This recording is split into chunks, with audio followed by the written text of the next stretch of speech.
নমস্কার দর্শক বন্ধুরা, রে স্পোর্টসের পর্দায় আপনাদের আবারও স্বাগত জানাই। এই মুহূর্তে আমরা রয়েছি কলকাতার এক 5 তারা হোটেলে।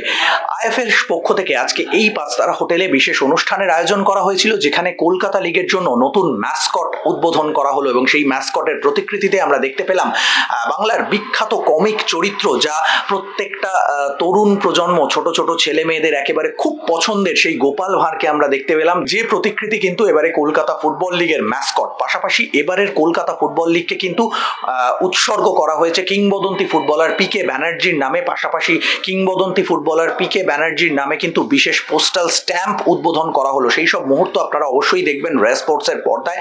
পাশাপাশি আজকের এই ম্যাসকট উদ্বোধনের মুহূর্ত অবশ্যই দেখে নেবেন। এখানে কিন্তু উপস্থিত ছিলেন ফুটবলের প্রবাদ প্রতিম ব্যক্তিত্বরা থেকে শুরু করে মাননীয় ক্রীড়ামন্ত্রী অরূপ বিশ্বাস উপস্থিত ছিলেন, আইএফএ সভাপতি উপস্থিত ছিলেন, আইএফএ সচিব অনির্বাণ দত্ত উপস্থিত ছিলেন। সকলের উপস্থিতিতেই কিন্তু এই বিশেষ অনুষ্ঠানের আয়োজন করা হলো এবং একেবারে বলা যেতে পারে কলকাতা লিগ শুরুর প্রাককালে একটা গ্র্যান্ড সেলিব্রেশন, যেটা কিন্তু বাংলার ফুটবলের প্রচার এবং প্রসারে অত্যন্ত বড় ভূমিকা নিতে পারে। পাশাপাশি এই অনুষ্ঠানের পরে আমাদের সঙ্গে কথা বললেন আইএফএ সচিব অনির্বাণ দত্ত।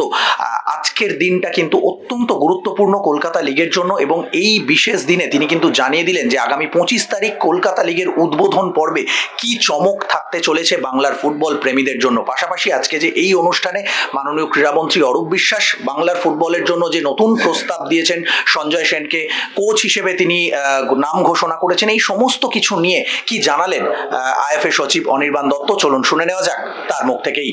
দেখুন, একটা জমজমাট প্রোগ্রাম আমরা সাজাবার চেষ্টা করেছি, যাতে যারা মাঠে আসবে তাদের যেন বিনোদনের কোনো অভাব না হয়।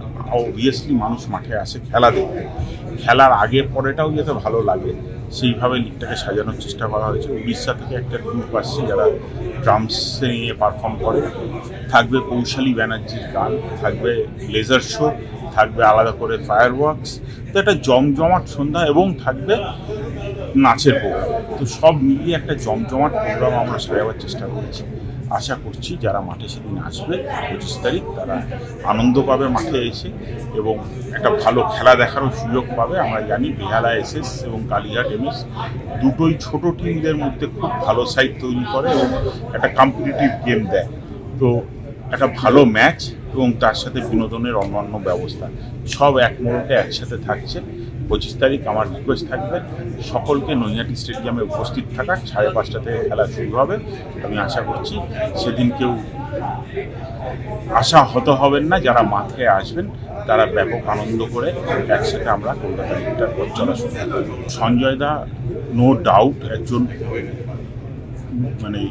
কি বলবো ডিজার্ভিং ক্যান্ডিডেট, কিন্তু আমাদের কোচ ঠিক করে কোচেস কমিটি। আমাদের কনস্টিটিউশন অনুসারে তো চলতে হয়, কিন্তু আমার মনে হয় কোচেস কমিটিও একমত হবে। আমরা মিটিং ডাকবো কোচেস কমিটির, সেখানে কোচেস কমিটি ডিসাইড করবে কে কোচ হবে। অবভিয়াসলি সঞ্জয়দা নিশ্চয়ই প্রাধান্য পাবে, কারণ উনি বহু বছর পরে বাংলাকে সাকসেস এনে দিয়েছেন এবং কোচও বলেছেন। দেখা যাক কোচেস কমিটির সাথে কথা বললে এটা নিয়ে আমরা ফাইনাল করতে পারবো। আমরা বাঙালি ফুটবলার বাড়িয়েছি, আমাদের দেখতে হবে টুর্নামেন্টের কোয়ালিটি কম্প্রোমাইজ না করে বাড়াতে হবে এবং দেখতে হবে সাফিসিয়েন্ট প্রিমিয়ার ডিভিশন খেলার মতন প্লেয়ার আছে কিনা। কারণ যদি খেলার মান পড়ে যায় সেক্ষেত্রে ভালো প্লেয়ার উঠতে পারে না। তো কম্পিটিশান ইমপ্রুভস কোয়ালিটি, ইংরেজিতে একটা কথাই আছে। তাই কম্পিটিশানের কোয়ালিটি কম্প্রোমাইজ না করে যতটা বাড়ানো সম্ভব আমরা নিশ্চয়ই চেষ্টা করব। আজকে তোমরা সবাই উপস্থিত আছো, তোমাদের মাধ্যমে বাংলার ফুটবল বাংলার সাধারণ মানুষের ঘরে ঘরে পৌঁছে যায়, ফেসবুকে পৌঁছে যায়, ইউটিউবে পৌঁছে যায়।